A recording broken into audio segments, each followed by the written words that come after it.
Assalamualaikum warahmatullahi wabarakatuh. Perkenalkan, saya Septika Anggun Praditya. Di sini saya akan menjelaskan tentang konsep bahasa Indonesia.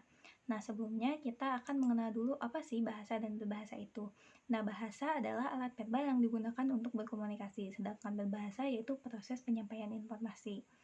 Nah, selanjutnya pengertian bahasa secara teknis yaitu seperangkat ujaran yang bermakna yang dihasilkan oleh ucapan manusia. Secara praktis merupakan alat komunikasi antar anggota masyarakat yang berupa sistem lambang bunyi yang mempunyai makna yang dihasilkan oleh alat ucap manusia. Nah, selanjutnya asal-usul bahasa yaitu menurut para ilmuwan ada yang bahasa itu dilahirkan dari akal. Ada juga menurut hati nurani atau lahir secara evolusi. Nah, fungsi bahasa sendiri sebagai alat komunikasi, mengedukasi, menyampaikan informasi, juga untuk kita bersosialisasi.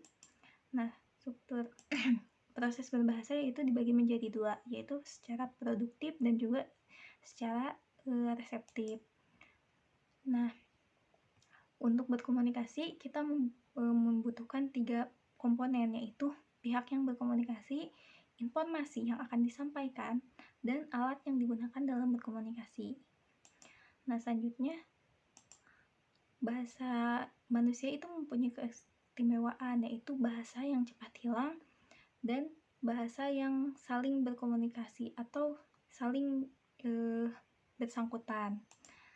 Nah, dan masih banyak lagi. Nah, bahasa di Indonesia itu menggunakan ada bahasa daerah, ada bahasa nasional yaitu bahasa Indonesia sendiri, dan bahasa asing. Nah, kedudukan bahasa Indonesia yaitu sebagai bahasa nasional yang telah disahkan menurut undang-undang yang berlaku. Nah, untuk fungsi bahasa Indonesia sendiri bisa sebagai bahasa nasional, kebanggaan Indonesia, juga sebagai pemersatu bangsa Indonesia. Nah, untuk ada 3 aspek dalam berbahasa, yaitu aspek kognitif, aspek psikomotorik, dan aspek afektif. Selanjutnya ragam bahasa. Ragam bahasa ini dibagi menjadi 2, yaitu ragam bahasa baku dan tidak baku. Nah, ragam bahasa baku ada lisan dan tulisan. Lisan itu seperti kita berbicara, berpidato, atau berpresentasi di depan kelas. Nah, kalau misalnya tulisan yaitu kita seperti lamaran kerja, misalnya surat resmi dari kampus kepada orang tua. Nah, sedangkan untuk non baku yaitu secara lisannya kita bahasa sehari-hari dengan teman. Untuk tulisan biasanya bisa seperti kita menulis surat diary atau misalnya surat kepada teman dekat. Nah, ada juga ragam bahasa ilmiah. Nah, bahasa ilmiah ini biasanya digunakan di beberapa penelitian-penelitian tertentu. Nah, dan kadang tidak semua orang bisa mengerti bahasa ilmiah ini. Jadi, hanya bidang-bidang tertentu yang bersangkutan yang bisa mengerti. Misalnya, saya di bidang kesehatan. Ada beberapa bahasa yang tidak dimengerti oleh orang-orang awam yang tidak paham tentang kebidanan. Nah, selanjutnya itu ciri bahasa ilmiah sendiri yaitu baku, logis, tepat, ringkas, runtun, kuantitatif, dan denotatif. Nah,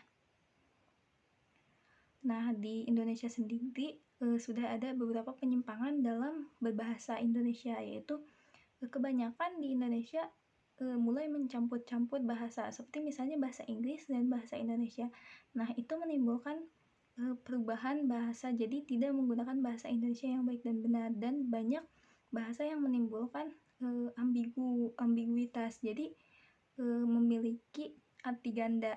Nah, dan juga menimbulkan adanya rancu dalam berbahasa, jadi kurang dimengerti gitu. Nah, bahasa Indonesia yang baik dan benar. Nah, ada baiknya kita menggunakan bahasa Indonesia yang baik yang benar.